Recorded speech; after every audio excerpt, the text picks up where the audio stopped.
Film diawali dengan memperlihatkan seorang pria bernama Clay sedang membasmi sarang tawon yang berada di gudang tua milik kenalannya. Saya memberitahu ibu pemilik rumah bernama Mrs. Parker kalau semuanya sudah beres. Clay berterima kasih yang sebesar-besarnya karena selama ini telah diperlakukan dengan sangat baik. Namun Mrs. Parker yang baik hati malah bilang kalau Clay lah yang sudah sangat membantunya. I just wanted to thank you for putting up with me. Come back at supper time, let me feed you.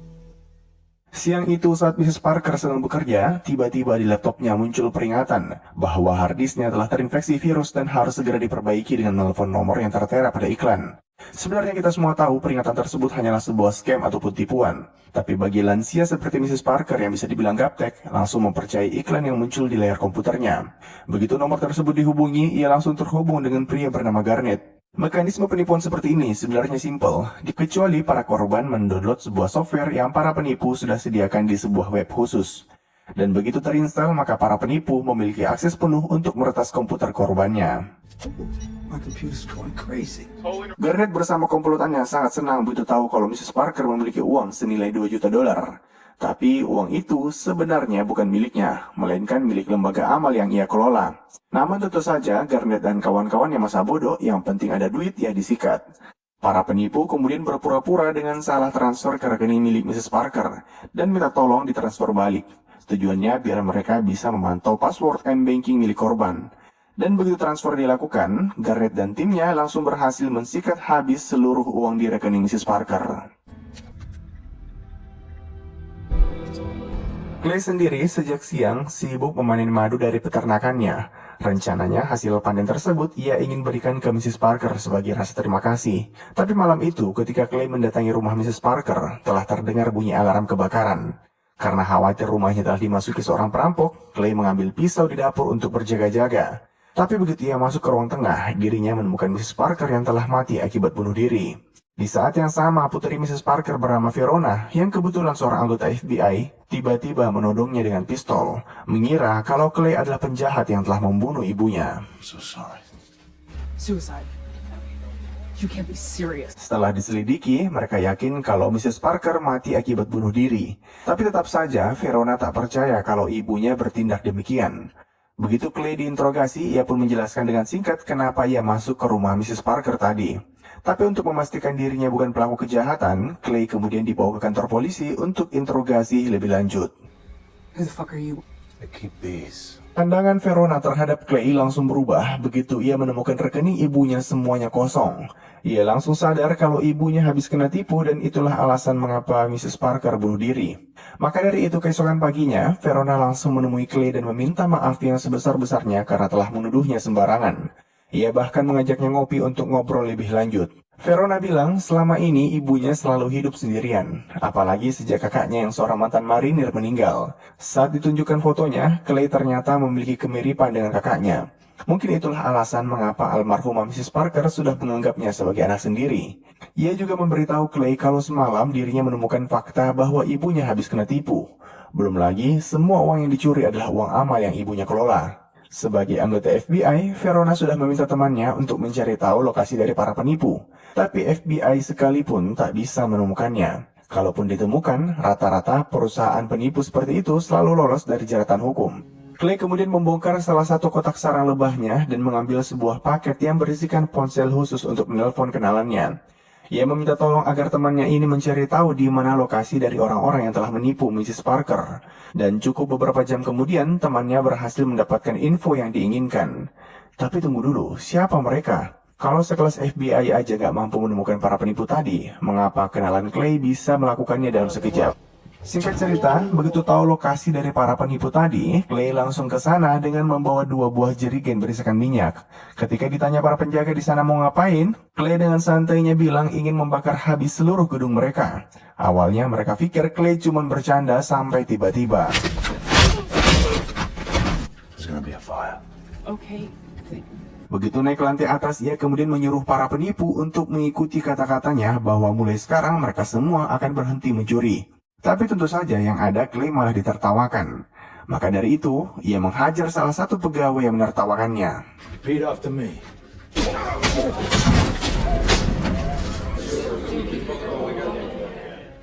Para pegawai semakin dibuat ketakutan karena Clay langsung menuangkan minyak untuk siap-siap membakar habis tempat tersebut. Garnet bersama beberapa pengawalnya tak lama kemudian muncul dan mengira Clay adalah orang gila. Belum lagi ketika ditanya siapa dirinya, Clay cuma menyebutkan kalau dia adalah seorang The Beekeeper atau peternak lebah. Karena Garnet kesal, ia memerintahkan 5 sekuritinya untuk menghajar Clay. Tapi yang ada, mereka semua malah dihabisi dalam sekejap.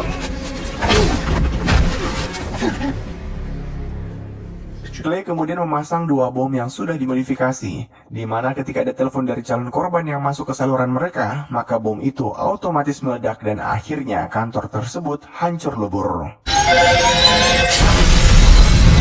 Garnet segera melaporkan kejadian barusan ke bosnya, seorang anak muda bernama Derek. Tapi sepanjang telepon, ia bingung menjelaskan betapa mengerikannya Clay yang mampu mengalahkan semua penjaganya dan membakar habis kantor mereka. Mendengar hal itu, Derek kemudian memerintahkan agar Garnet menyewa beberapa anggota gangster untuk membunuh Clay. Di saat yang bersamaan, tak lama kemudian, Verona bersama anggota FBI datang ke TKP. Ledakan gedung tadi dianggap kejadian luar biasa. Belum lagi, mereka semua tak berhasil mengetahui siapa pelakunya. Singkat cerita, setelah mencari sana-sini, Garnet bersama anggotanya berhasil menemukan lokasi Clay. Dan saat ia masuk ke gudangnya, para gangster menghancurkan seluruh kandang lebah yang Clay telah rawat. Setelah itu, barulah mereka ikut masuk ke dalam untuk melakukan aksi balas dendam. Tanpa basa-basi, mereka berkali-kali menembakkan senjatanya secara brutal dan mengira Clay telah tewas. Tapi yang ada, Clay malah berhasil membunuh para gangster satu persatu ketika mereka sedang berpencar. Hingga akhirnya tersisa Garnet seorang diri.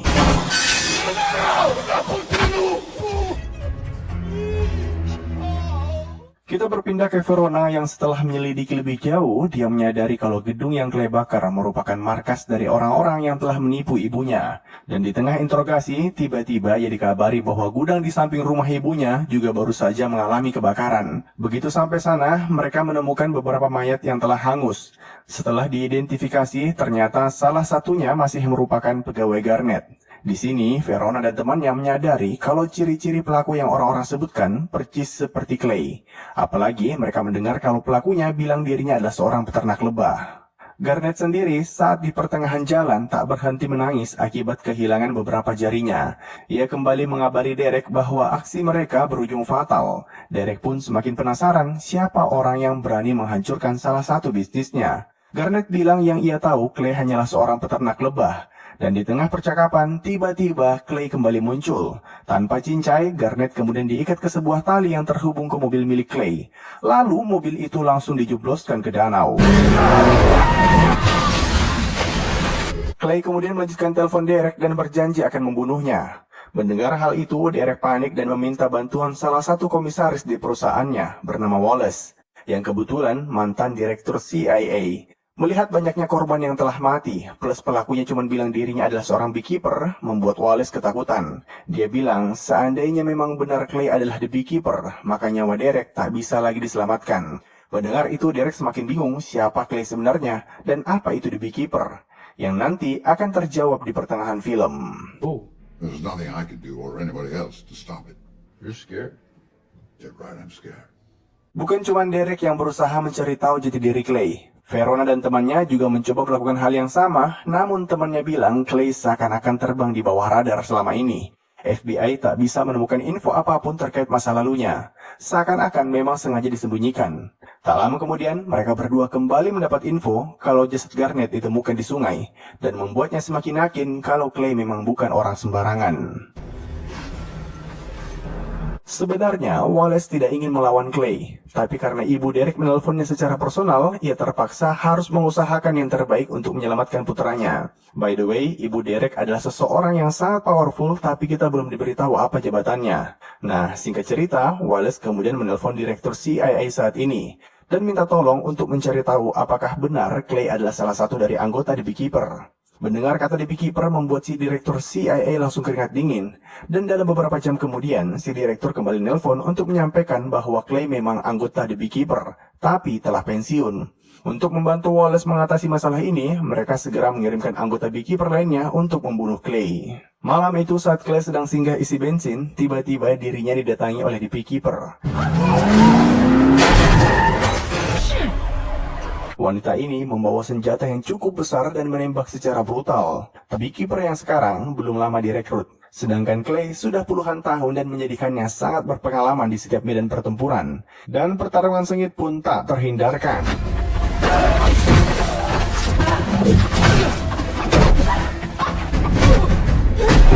Karena tak bisa mengalahkan Clay dengan berbagai serangan, The Beekeeper kemudian mengeluarkan senapan mesin dan menembak ke berbagai arah. Hingga akhirnya, Clay berhasil menghentikan kegilaan musuhnya dengan membakarnya hidup-hidup. Sebelum pergi dari lokasi, Clay sempat memotong jari dari The Beekeeper. Di lain sisi, Wallace tak lama kemudian diberitahu bahwa The Beekeeper yang mereka utus telah dibunuh oleh Clay. Dan CIA memilih untuk tidak ingin ikut campur lebih jauh lagi. Tentu saja, hal itu membuat Wallace semakin ketakutan.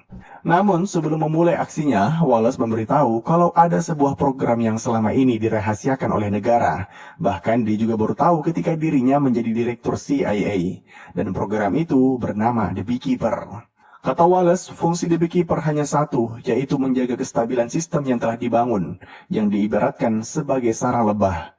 Jika ada lebah yang mencoba merusak sistem, maka The Beekeeper mengembalikan situasi sebagaimana mestinya. Belum lagi, pasukan The Beekeeper diberikan kewenangan untuk menilai mana yang mereka harus eksekusi dan mana yang mereka biarkan hidup. Wallace bilang, walaupun mereka berjumlah puluhan orang, belum tentu bisa menang melawan Clay yang seorang diri. Di waktu yang sama, Verona mendatangi lokasi pertempuran Clay semalam. Ada banyak hal menarik yang mereka temukan di lokasi. Salah satunya jasad dari The Beekeeper yang tak diketahui identitasnya. Serta mereka juga mulai membaca kemana tujuan Clay sebenarnya. Dari sana mereka berdua dipanggil menghadap ke salah satu petinggi FBI. Verona kemudian memaparkan hasil investigasinya, di mana Clay dipercaya akan datang ke kantor pusat dari para penipu yang telah ia bakar kemarin.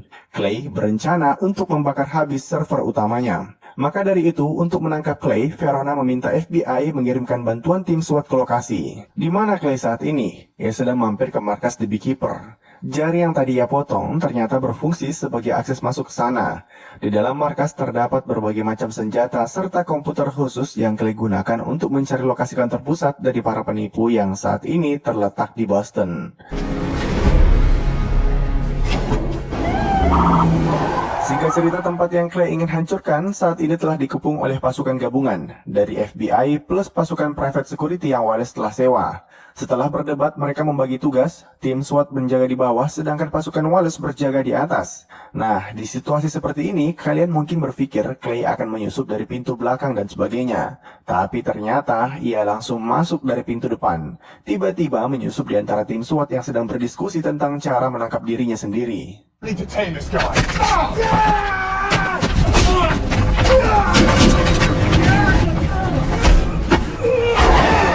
Tak habis pikir bagaimana bisa satu orang mampu melumpuhkan 10 pasukan SWAT tanpa menggunakan senjata. Dari sana, Clay berhasil masuk ke gedung. Sedangkan di lantai atas saat ini sedang terjadi perdebatan antara pegawai Derek dan pasukan Wallace, di mana sang manajer perusahaan Derek tak ingin berhenti beroperasi, walaupun dalam keadaan genting. Maka dari itu, Derek tak lama kemudian nelpon dan meminta agar pasukan yang mereka bayar membiarkan anak buahnya tetap bekerja. Dan begitu para pasukan Wallace keluar dari ruangan, tiba-tiba Clay sudah berhasil menyusup di antara pekerja lainnya.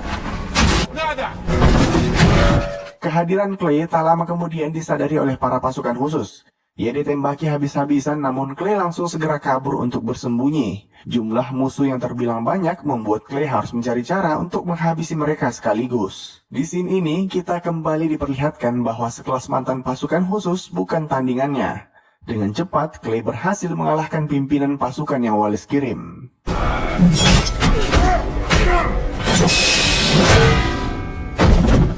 Tapi pasukan musuh masih tersisa cukup banyak.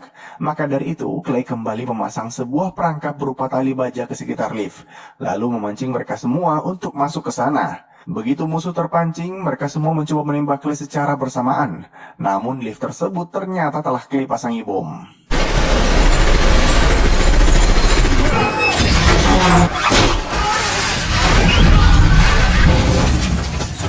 Verona dan para anggota FBI yang berada di lantai bawah benar-benar dibuat ketakutan dengan kejadian barusan. Sedangkan Clay langsung kembali masuk ke ruangan untuk menghajar sang manajer perusahaan. Clay ingin tahu siapa bos mereka sebenarnya. Awalnya, si manajer tak ingin buka mulut sampai ia tak tahan akan siksaan yang Clay berikan. Tapi manajernya bilang sekalipun Clay tahu, ia jamin dirinya tak akan berani menyerang Derek. Karena ternyata Derek juga bukan anak sembarangan. Verona sempat memergoki Clay di lantai atas. Ia memintanya untuk menyerahkan diri, namun sebelum kabur, Clay bilang kalau orang-orang yang akan ia hukum tak akan bisa diadili melalui meja pengadilan. Maka dari itu, ia harus menghancurkan mereka semua dengan tangannya sendiri.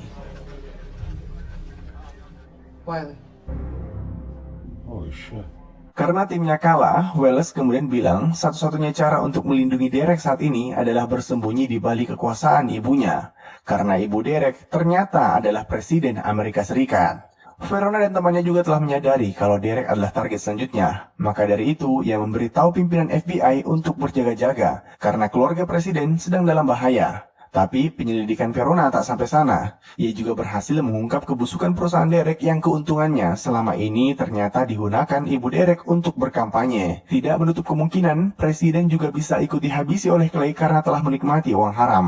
Keesokan harinya, kediaman Presiden terlihat dipenuhi pasukan bersenjata. Mereka telah mengantisipasi kedatangan Clay. Menurut Wallace, pas pampres bahkan belum cukup untuk mengalahkannya. Maka dari itu, ia juga menyewa seorang pembunuh bayaran bernama Lazarus. Ia cukup terkenal karena pernah membunuh salah satu The Beekeeper. Walaupun, ia bilang itu pun terjadi karena dirinya sedang beruntung. Had your business out of her? I'm fucking lucky. You got to tell me what's going on, Wallace. Clay sendiri saat ini sedang menerobos masuk melalui jalur pembuangan saluran air. Begitu sampai ujung terowongan, ia berhasil keluar tepat di bawah mobil yang sedang diberhentikan untuk pemeriksaan. Tapi tentu saja bagian bawah mobil juga tak luput dari perhatian petugas. Dan memang ternyata tujuan Clay bukan untuk menyelinap ke bawah mobil, melainkan mengambil pakaian milik petugas yang berjaga. Sebelum masuk ke gedung utama, Clay diam-diam juga telah berhasil memasang beberapa bom.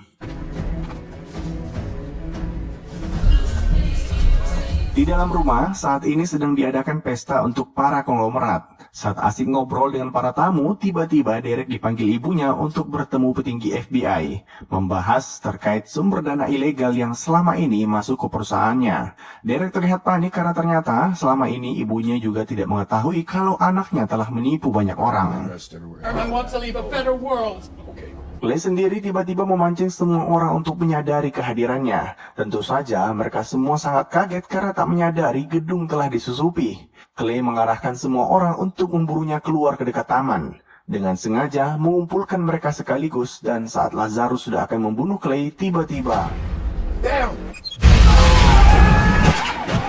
sekali lagi, Clay berhasil kabur dengan sangat mudah. Dari sana, ia menuju ke ruangan tempat Derek dan ibunya sedang bersembunyi. Tapi tentu tidak akan mudah karena jalur tersebut dipenuhi dengan pasukan gabungan. Namun Clay menyapu bersih semua musuhnya. Seakan-akan jumlah musuh yang puluhan orang bukanlah sebuah masalah.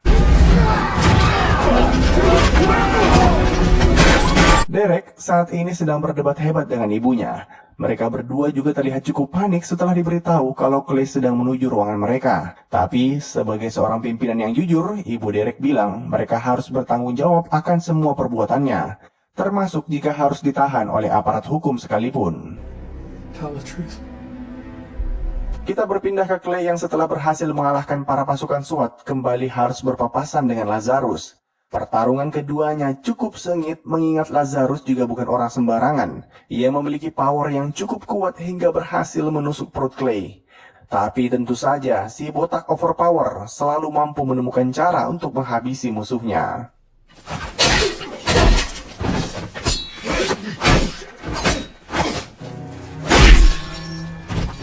Sebelum masuk ke ruangan tempat Derek bersembunyi, Clay sempat dihadang oleh Wallace, yang kebetulan keduanya ternyata saling kenal di masa lalu. Ia berusaha menghentikan Clay, namun si botak bilang hal ini bukan hanya soal sistem yang hancur, tapi lebih ke personal, karena Derek telah membunuh orang yang berharga baginya. I want to step back. See. Sebelum pintu didobrak, Derek yang emosi karena tak dibela oleh ibunya sendiri memilih untuk membunuh sang petinggi FBI yang mencoba menahannya. Dan di saat yang sama, ketika Clay berhasil masuk, Derek malah menjadikan ibunya sebagai tameng hidup. Memang anak durhaka nih Derek. Wait! No! For justice. Setelah berhasil membunuh Derek, Clay langsung kabur dengan melompat keluar jendela. Sebenarnya, Verona bisa saja melepaskan tembakan sejak awal. Tapi ia sadar kalau hanya Clay yang bisa mewujudkan keadilan bagi ibunya. Secara tidak langsung, ia berterima kasih atas jasanya. Dari sana, Clay kemudian langsung ke pinggir pantai, di mana ia telah menyimpan berbagai peralatan menyelam. Dan sejak saat itu, Clay menghilang dari permukaan.